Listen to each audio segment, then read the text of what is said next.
వైజాగ్కి plus ఆ చుట్టుపక్కల ఉన్న శ్రీకాకుళానికి కానీ విజయనగరానికి కానీ ఒక ఏంటంటే అది ఒక టూరిస్ట్ ప్లేస్. ఒక టూరిస్ట్ ప్లేస్ అభివృద్ధి అనేది ఇంకా జరగాలని ఒక హ్యాపీనెస్ ఎప్పటి నుంచో ఉంది. కానీ చాలా ఇబ్బంది, ట్రైన్ల పరంగా వెళ్ళే వాళ్ళు చాలా ఇబ్బంది పడుతున్నారు.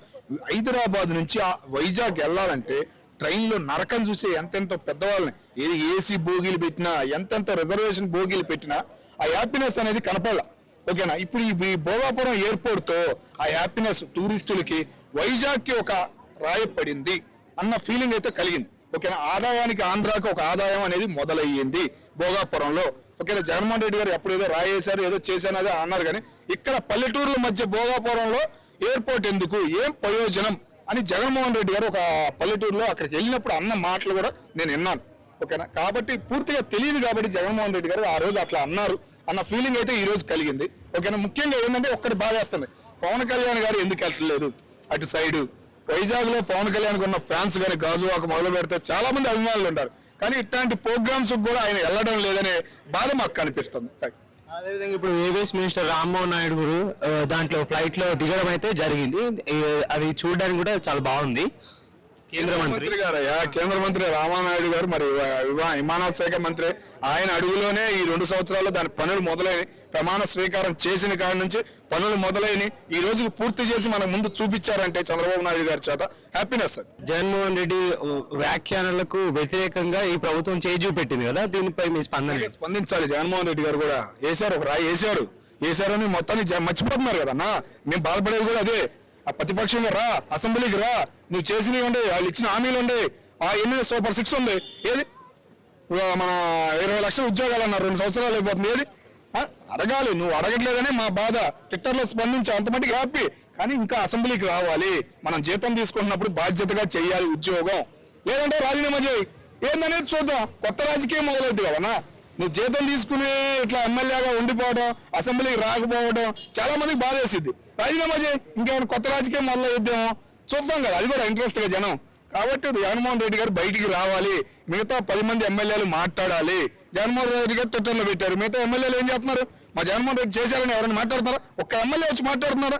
భోగాపురం ఎయిర్పోర్ట్ పడింది కదా, కంపల్సరీగా ట్రాఫిక్ మీరు అనుకున్నంత ఉండదు అని అంటున్నారు. నిజంగా వెళ్తారా సార్ భోగాపురం ఎయిర్పోర్ట్? ఇక్కడ నుంచి భోగాపురం ఎయిర్పోర్ట్ ఇక్కడిది కాదు, విశాఖపట్నంలో ఉన్న ఎయిర్పోర్ట్లో ఎప్పుడైతే మనకి ఈ యొక్క ఎయిర్పోర్ట్ అంశం చాలా ప్రధానంగా ఎందుకు తీసుకున్నామంటే, ఈ రోజు శంషాబాద్ ఎయిర్పోర్ట్ ఉంది.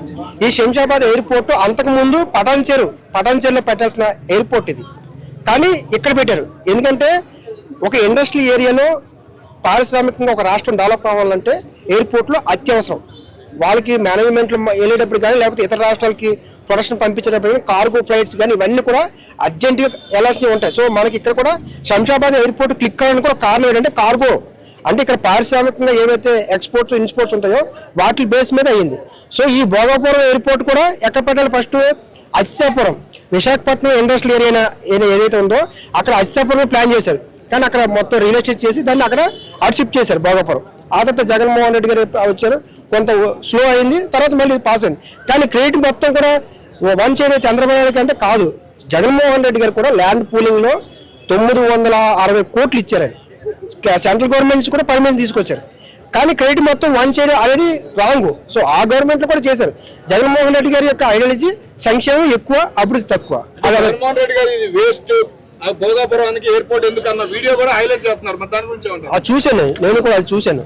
సో అంటే ఆయన ఐడియాలజీనే చెప్పారు. సో ఆయనకి ఆలోచన విధానం అభివృద్ధి అనే అంశం మీద కొంచెం తక్కువగా ఆలోచించడం వల్ల ఈరోజు ఆయన పడ ఓట్లు కూడా ఎక్కువ శాతం సంక్షేమ బేస్ చేసి పడ్డాయి. ఇప్పుడు టీడీపీ పార్టీకి పడ్డాయి అభివృద్ధి బేసి. ఎవరైతే అభివృద్ధి కావాలనుకున్న వాళ్ళందరూ టీడీపీ కోట్లేశారు, సంక్షేమం కావాలందరూ కూడా అన్న వాళ్ళందరూ కూడా వైసీపీ కోట్లేశారు. సో ఈ వీళ్ళ యొక్క ఏదైతే వీళ్ళ ఫాలోవర్స్ ఏం కోరుకున్నారో అదే వేశారు, వాళ్ళ ఫాలోవర్స్ ఏం కోరుకున్నారో అది చేశారు. సో జగన్మోహన్ రెడ్డి గారు పూర్తిగా అంటే ఆయన వ్యాఖ్యలు నేను చూసాను యూట్యూబ్లో. సో అప్పుడున్న వాతావరణం ప్రకారం, ఎందుకంటే రాష్ట్ర విభజన జరిగిన తర్వాత ఇప్పుడే ఎయిర్పోర్ట్లు ఎందుకు, ఇప్పుడే అంత ఎందుకు, ఇంకా ఉన్నాయి కదా పెట్టుబడి పెట్టడం ఎందుకు అన్నారు. కానీ ఈ రోజు 2014-24 అంటే 12 సంవత్సరాలు అవుతున్నా సరే ఇంకా రాష్ట్ర అభివృద్ధి ఇంకా పికప్ అవ్వలేదు ఇంకా పూర్తిగా. అంటే ఆ రోజు విమర్శించారు, రాష్ట్ర ముందు 10 ఏళ్ళు ఉండగానే ఎందుకు వెళ్ళిపోయారు, ఇంకా అంత అవసరం ఏంటన్నారు. కానీ ఈరోజు ఇంకా టైం పట్టింది. సో ఇది ఏదైతే భోగాపురం ఎయిర్పోర్ట్ అల్లూరి సీతారామరాజు పేరు పెట్టారు. సో అది ట్రయల్ రన్ పూర్తయింది. 4 నెలల తర్వాత ప్రధానమంత్రి గారు వచ్చి ఓపెన్ చేస్తారు. ఇది కూడా పాజిటివ్గా ఉంది.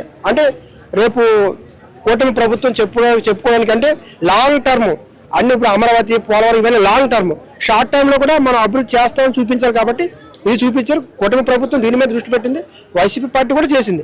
కాకపోతే ఈ గవర్నమెంట్లో ఎక్కువ ఎవరైతే చేశారో వాళ్ళకి క్రెడిట్ ఎక్కువ వెళ్ళే అవకాశం ఉంటుంది. ఎక్కడ సోషల్ మీడియాలో చూసినా జగన్ ఫ్యాన్స్ అల్లు అర్జున్ ఫ్యాన్స్ కలిసిపోయి పవన్ కళ్యాణ్ మీద దండయాత్రకు వస్తున్నారు. నా ఏపీలో ఏం చేయాలి, ప్రశాంతంగా ఉందన్న. ఏంటంటే ఏపీ అంటేనే ఒకప్పుడు కుల రాజకీయం అన్న, ఆ రాజకీయం అనేది అణిగిపోయింది. ఒక అనకూడదు, నేను నాయుడు కమ్మ తన్నుకునే వాళ్ళు ఒకప్పుడు, బాలకృష్ణ ఫ్యాన్స్ కానీ, ఇటు పవన్ కళ్యాణ్ ఫ్యాన్స్ కానీ, చిరంజీవి ఫ్యాన్స్ కానీ, ఒక రివర్స్ వాతావరణం అనేది కనపడింది.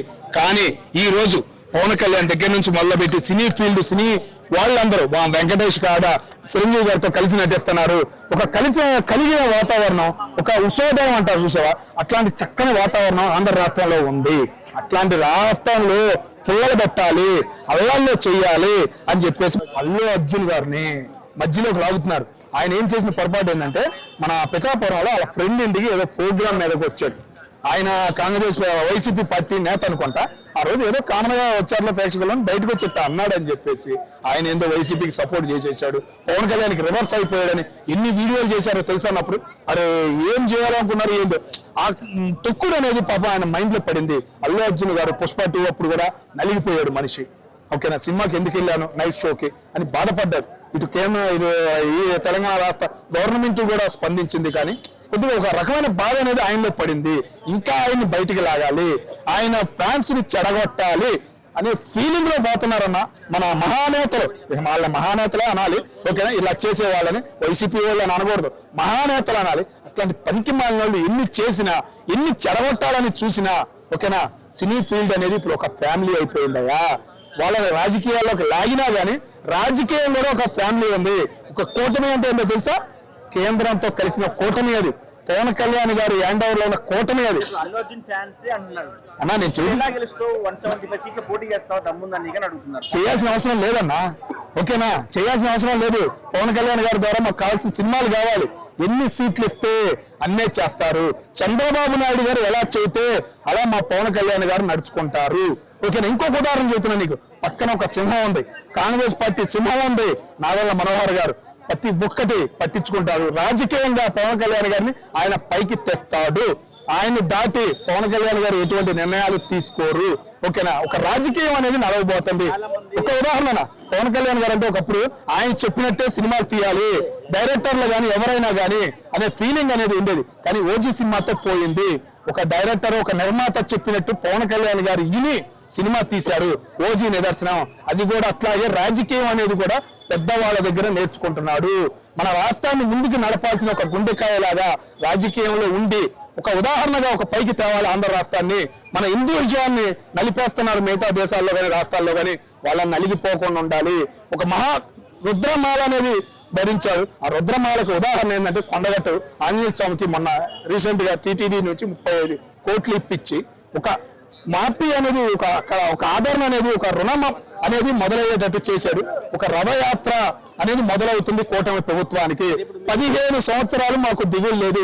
ఇట్లాంటి పొల్లలు చేసినా, పాపాలు చేసినా, ఎన్ని చేసినా అల్లు అర్జున్ గారు కూడా తెలుసుకుంటారు, స్పందిస్తారు అని మేము అనుకుంటున్నాం. ఈ వీడియో కనుక మీకు నచ్చినట్లయితే లైక్ చేయండి, షేర్ చేయండి. మరిన్ని వీడియోస్ కోసం మా ఛానల్ని సబ్స్క్రైబ్ చేయండి. మీ అభిప్రాయాలు మాకు కామెంట్స్ రూపంలో చెప్పండి. మరిన్ని వీడియోస్ కోసం మా ఛానల్ని సబ్స్క్రైబ్ చేయండి.